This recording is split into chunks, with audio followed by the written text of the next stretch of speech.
आप सभी को मधु आप में हार्दिक स्वागत है। आज हम लोग 10वीं कक्षा की माध्यमिक हिंदी व्याकरण से रूप विचार के अंतर्गत कारक और उसकी विभक्तियां को अध्ययन करेंगे। और आज का विषय बहुत ही रोचक विषय है और आप सबको इसका भली भांति ज्ञान आसानी से आज प्राप्त होगा। आप सब ध्यान दें आज के विषय पर। आज हम अध्ययन करेंगे कारक। कारक के बारे में जानने के लिए हमें उसके कुछ विषयों को ध्यान से समझना होगा। कारक का शाब्दिक अर्थ है क्रिया को करने वाला।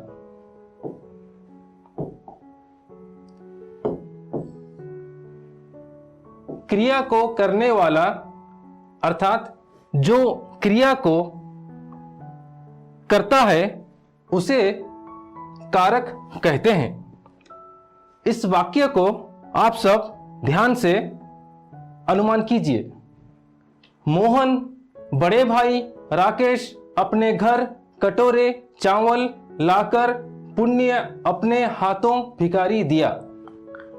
संज्ञा से लेकर क्रिया तक के बीच में जितने भी पदों का उपयोग किया गया है, संज्ञा से क्रिया तक के बीच इन पदों में कोई संबंध कोई संपर्क नहीं जुड़ता है। इससे हमें अनुभव होता है कि यदि पूरे वाक्य को इस ढंग से लिखा जाए तो उसका अर्थ हमें बिल्कुल ही समझ में नहीं आता है।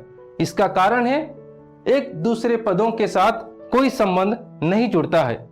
यह वाक्य इस प्रकार होना चाहिए जैसे मोहन के बड़े भाई राकेश ने घर से कटोरे में चावल लाकर पुण्य के लिए अपने हाथों से भिखारी को दिया।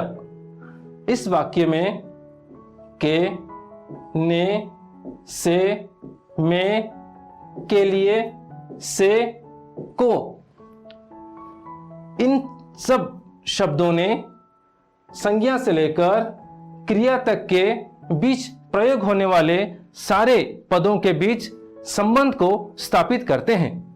इससे हमें यह बोध होता है संज्ञा से लेकर क्रिया तक के बीच के सारे पदों के साथ संबंध को स्थापित करने वाले उन शब्दों को हम कारक कहेंगे। इसी प्रकार इसकी परिभाषा इस तरह बनाई गई है। संज्ञा या सर्वनाम से लेकर क्रिया पद तक के बीच सभी पदों के साथ पारस्परिक संबंध को बोध कराने वाले शब्दों को कारक कहते हैं। इन कारकों को अर्थात इस संबंध को जानने के लिए जिन कारक चिन्हों का उपयोग हम करते हैं उन चिन्हों को हिंदी में विभक्ति या परसर्ग कहा जाता है। वर्तमान हम इसकी परिभाषा समझ गए। अब हम इसका ज्ञान विस्तार से समझेंगे।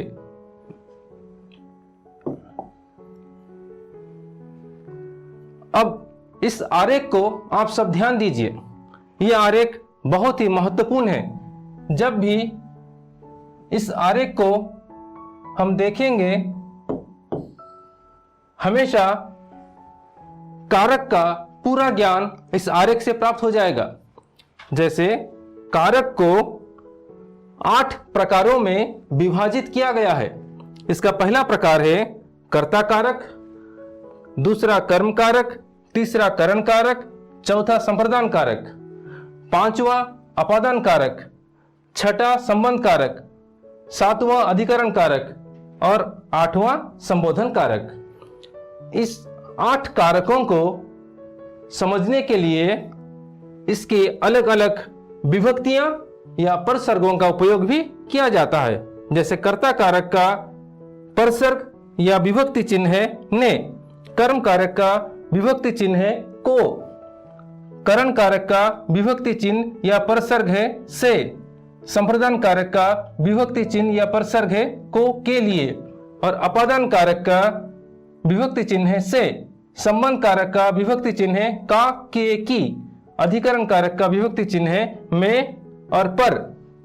संबोधन कारक का विभक्ति है, चिन्ह है हे या अरे आदि। इस प्रकार इस आरेख को आप सब हमेशा के लिए स्मरण रखेंगे, ताकि जब कभी भी हमें कारकों की बात सामने आती है तो ये आरेख हमें स्मरण करवाएगा कि कारक के प्रकार और उसकी विभक्तियां या परसर्ग को। अब हम एक एक प्रकार को ध्यानपूर्वक समझेंगे।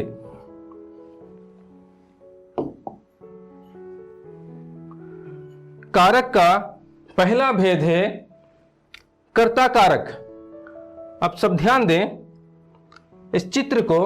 इस चित्र में राधा भोजन बनाती है। इस वाक्य में जब ने विभक्ति का उपयोग किया जाए, राधा ने भोजन बनाया, अर्थात हम यहां समझेंगे या ने विभक्ति का उपयोग करने पर यह क्रिया भूतकाल में परिवर्तन हो गई। रमेश ने पत्र लिखा, उसने पाठ पढ़ा। इन तीन उदाहरणों को ध्यान में रखकर हम ने का उपयोग कर चुके हैं। अब ये जो प्रश्नबोधक शब्द है, इन प्रश्नबोधक शब्द से हमें पता चल जाएगा कि ने विभक्ति किसके लिए प्रयोग की गई है। जैसे राधा ने भोजन बनाया, हम प्रश्न करेंगे क्रिया को ने का प्रयोग करते हुए कि भोजन किसने बनाया, अर्थात उत्तर मिला राधा ने।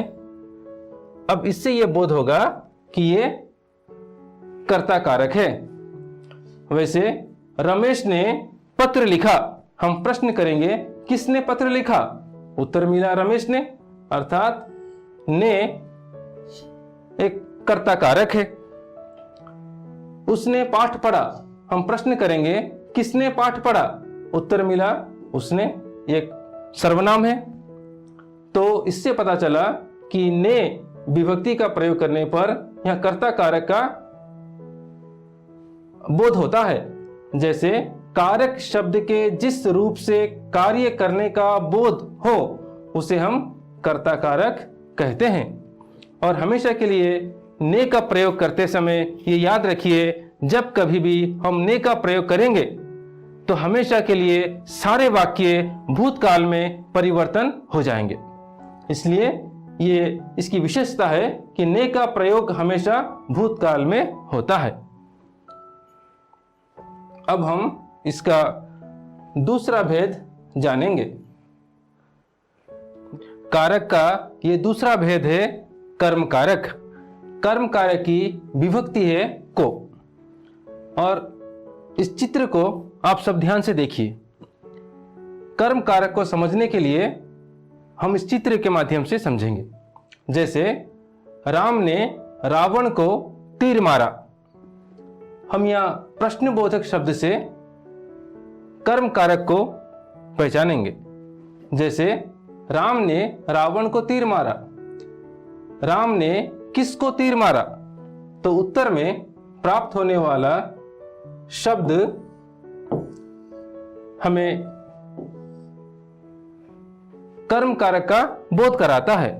जैसे मधु ने सेब को काटा, मधु ने किसको काटा, उत्तर मिला सेब को। अध्यापक ने छात्रों को पढ़ाया, अध्यापक ने किसको पढ़ाया, उत्तर मिला छात्रों को। अर्थात इन तीन उदाहरणों में सबसे बड़ा विषय ये रहा, कर्म पर क्रिया का पूरा प्रभाव या पूरा फल पड़ता है। इसलिए इसकी परिभाषा इस प्रकार है, शब्दों के जिस रूप से क्रिया का फल कर्म पर पड़ने का बोध हो उसे कर्म कारक कहते हैं। वर्तमान हम इसका तीसरा भेद जानेंगे। तीसरा भेद है करण कारक। करण कारक की विभक्ति है से।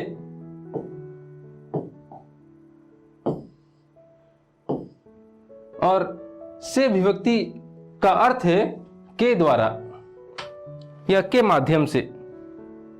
इसे जानने के लिए इस चित्र को आप सब ध्यान से देखिए। इस चित्र में एक लड़का साइकिल से जा रहा है। ये वाक्य पर ध्यान दें, राकेश साइकिल से स्कूल जाता है। इस वाक्य में यहाँ से का प्रयोग किया गया है।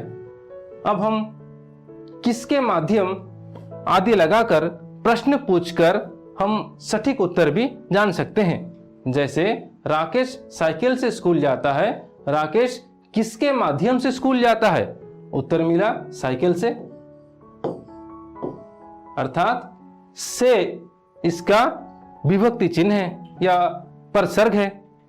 अब दूसरे वाक्य पर ध्यान दें, श्यामा कलम से लिखती है। हम प्रश्न करेंगे श्यामा किसके माध्यम से लिखती है? यहाँ उत्तर मिला कलम से। माताजी चाकू से फल काटती है, माताजी किसके माध्यम से फल काटती है? उत्तर मिला चाकू से। अर्थात ये तीन वाक्य में से का उपयोग किया गया है और से विभक्ति का यहाँ अर्थ है माध्यम से या द्वारा। जब कभी भी से का उपयोग माध्यम या द्वारा होता है तो उसकी परिभाषा इस प्रकार बनती है, कारक के जिस रूप से क्रिया करने में साधन या माध्यम का बोध होता है उसे करण कारक कहते हैं। इस प्रकार आप इसे हमेशा याद रखेंगे। वर्तमान हम अध्ययन करेंगे इसका चौथा भेद। इसका चौथा भेद है संप्रदान कारक। संप्रदान कारक को समझने के लिए आप इस चित्र को ध्यान दें। इस चित्र में हमें दिखाई दे रहा है कि ये आशा रवि को पुस्तक देती है। तो इस चित्र को समझने के लिए हम इस प्रश्नबोधक शब्दों का उपयोग करेंगे। जैसे किसको या किसके लिए। आशा रवि को पुस्तक देती है, आशा किसको पुस्तक देती है? उत्तर मिला रवि को। अर्थात इससे बोध होता है उत्तर में जो शब्द हमें प्राप्त होता है वो एक परसर्ग है, एक विभक्ति चिन्ह है। उस विभक्ति चिन्ह को हम को या के लिए आदि के रूप में प्रयोग करते हैं। जैसे दूसरे उदाहरण पर ध्यान दें, पिताजी बेटी के लिए खिलौने लाए। अब हम प्रश्न करेंगे पिताजी किसके लिए खिलौने लाए? उत्तर मिला बेटी के लिए। डॉक्टर ने गरीबों के लिए दवाई मुफ्त में दी। तीसरे उदाहरण पर ध्यान दें। अब हम प्रश्न करेंगे डॉक्टर ने किसके लिए दवाई मुफ्त में दी? उत्तर मिला गरीबों के लिए। अर्थात अब इन तीन उदाहरणों से ये बोध होता है कि कोई भी वस्तु या कोई भी द्रव्य एक जगह से दूसरी जगह की ओर संप्रेषित हो गई। इससे हमें पता चल जाता है कि को या के लिए का अर्थ है क्रिया का संपादन करना, या इसकी परिभाषा निम्न प्रकार है, जिन कारक शब्दों से संज्ञा पदों का स्थानांतरित होने का बोध हो उन्हें हम संप्रदान कारक कहते हैं। ये बड़ा सरल है और इसे हम हमेशा इस तरह नियम के अनुसार याद रखेंगे। वर्तमान हम जानेंगे इसका पांचवा भेद। उसका पांचवा भेद है अपादन कारक। अपादन कारक की विभक्ति या परसर्ग है से का अर्थ है अलग होना या अलग होने का अर्थ यहाँ बोध होता है। अब इनको जानने के लिए ये तीन उदाहरण और इस चित्र का सहारा लेंगे। इस चित्र को सब ध्यान से देखिए। इस चित्र में एक पेड़ है और उसके सारे पत्ते नीचे गिर रहे हैं और पेड़ से पत्ते गिरते हैं। इस वाक्य को समझने के लिए हमें प्रयोग करना है कहां से। प्रश्नबोधक शब्द को उपयोग करेंगे। पेड़ से पत्ते गिरते हैं। कहां से पत्ते गिरते हैं? उत्तर मिला पेड़ से। अब राकेश के हाथ से किताब गिर गई। कहां से किताब गिर गई? हाथ से। तीसरे वाक्य पर ध्यान दें, रमा स्कूल से घर गई। रमा कहां से घर गई? उत्तर मिला स्कूल से घर गई। अर्थात अब हमें यहाँ तीन उदाहरणों को स्पष्ट करते हुए यह समझना है कि से का उपयोग करने पर यहाँ अलग होने का बोध हुआ। जैसे ये पत्ते, नीचे गिरे हुए पत्ते कभी ऊपर थे, अब नीचे गिर गए, अर्थात अलग होने का बोध हुआ। राकेश के हाथ से किताब गिर गई, किताब राकेश के हाथ में थी, अब नीचे गिर गई अर्थात अलग हो गई। अब तीसरे उदाहरण में रमा स्कूल से घर गई, रमा स्कूल में थी और घर की ओर चली गई अर्थात एक जगह से दूसरी जगह की ओर दिखाना अर्थात अलग होने का बोध है। तो इसकी परिभाषा इस प्रकार बनती है, जिन कारक शब्दों के रूप से एक वस्तु का या किसी व्यक्ति का दूसरे से अलग होने का बोध होता है उन्हें अपादान कारक कहते हैं। ये बड़ा सरल सूत्र है, इस तरह आप उसे याद रखिए। वर्तमान हम पढ़ेंगे इसका छठा भेद। इसका छठा भेद है संबंध कारक। संबंध कारक को समझने के लिए ये चित्र को ध्यान से देखिए। अब ये चित्र हमें समझाएगा संबंध कारक को। जैसे यहाँ किशोर है और यहाँ केदार है। केदार और किशोर का संबंध किस प्रकार हम प्रमाणित करेंगे, इस वाक्य को ध्यान दें। किशोर का भाई केदार आया है। यहां पर प्रयोग हुआ है का। इसे पहचानने के लिए हम किसका, किसके, किसकी इस प्रकार से हम प्रश्न बोधक शब्दों का उपयोग करेंगे ताकि हमें पता चल जाएगा कि संबंध कारक किस तरह हमें समझना है। किशोर का भाई केदार आया। जैसे हम यहां प्रश्न करेंगे किसका भाई, उत्तर मिला किशोर का, किशोर का भाई। अब किशोर और केदार दोनों का संबंध दोनों भाई हैं अर्थात इस संबंध का बोध कराने वाले शब्द है का, के और की। पदों का संबंध ये स्पष्ट कराते हैं। स्कूल के बच्चे खेल रहे हैं।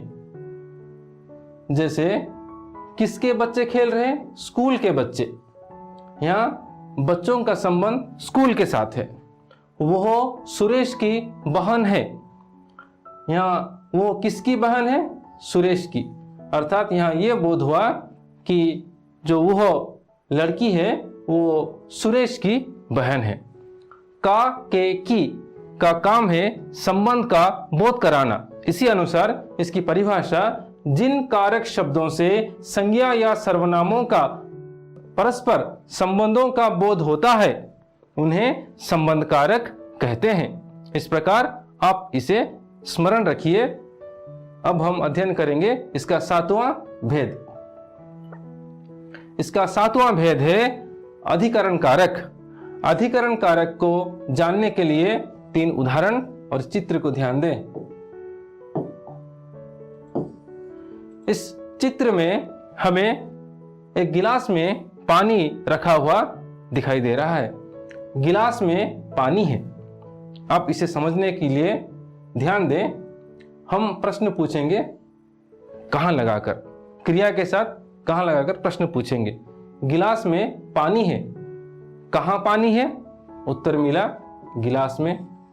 अर्थात यहां में हमें एक स्थान का बोध कराता है।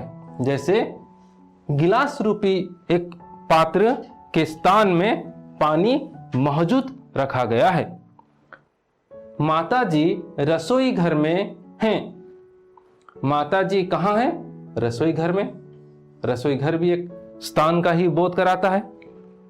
मेज पर किताब है।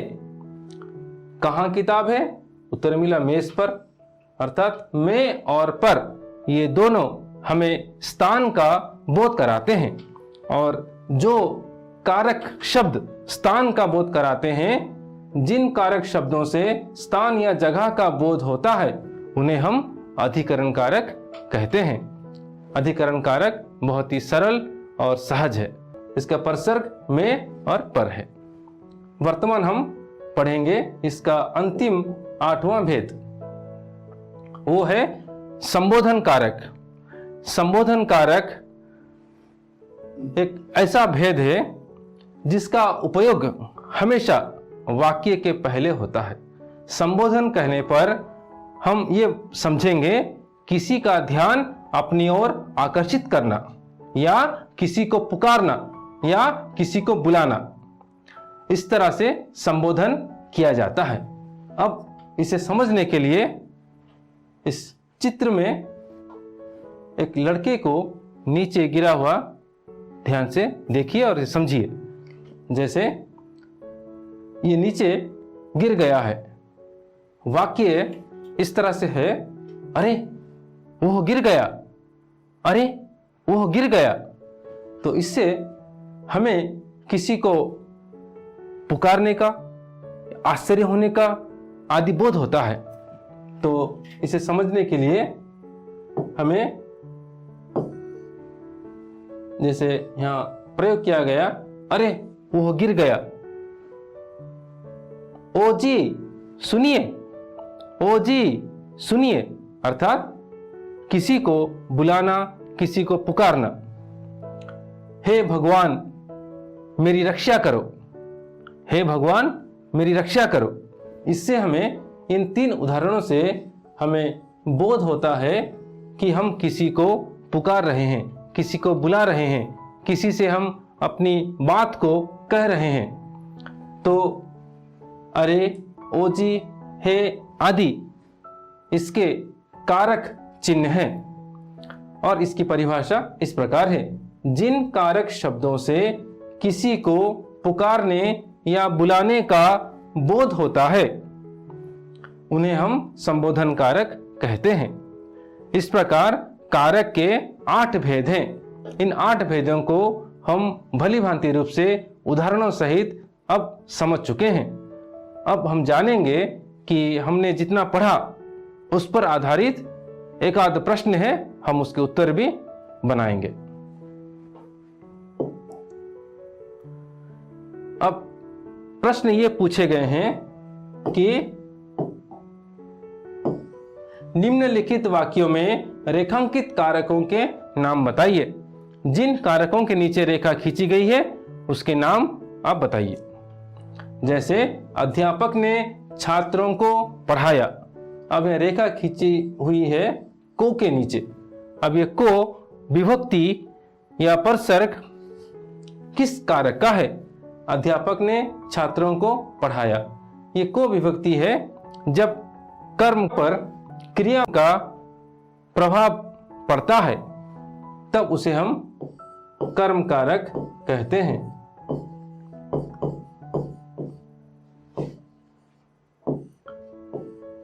अब राकेश साइकिल से स्कूल जाता है। यहां पर से विभक्ति किस कारक की है उसका नाम बताना है। यहाँ से का अर्थ है माध्यम, तो यहां पता चला कि ये करण कारक है।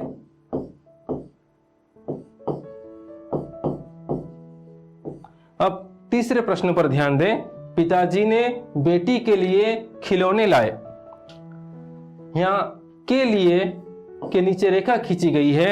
यहां के लिए से पता चलता है खिलौने एक स्थान से दूसरे स्थान को संप्रदित हो गए, अर्थात संप्रदान कारक।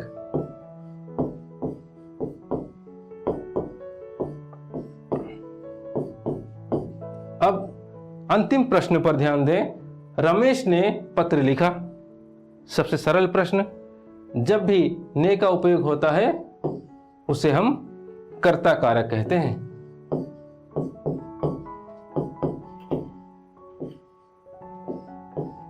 इस प्रकार ये 4 प्रश्नों के ये सटीक उत्तर हैं। अब हम दूसरे मूल्यांकन पर ध्यान देंगे। ये है अंतिम मूल्यांकन। निम्नलिखित वाक्यों में परसर्ग या विभक्तियों से खाली स्थान भरिए। पेड़ डैश पत्ते गिरे। इसका सटीक उत्तर होगा से। पेड़ से पत्ते गिरे। मेज डैश किताब है। मेज पर किताब है। स्कूल डैश बच्चे खेल रहे हैं। स्कूल के बच्चे खेल रहे हैं। डैश वो गिर गया। अरे अरे वो गिर गया। इस प्रकार इन खाली स्थानों का सही उत्तर से, पर, के, अरे आदि कारक चिन्ह हैं। आज की कक्षा इस तरह हम पूरे कारक और उसकी परिभाषा और उसके सारे प्रकारों को अध्ययन किए। आज की कक्षा यहीं पर समाप्त होती है। आप लोग इसे ध्यान से सुने और समझें। आप सबको हार्दिक धन्यवाद।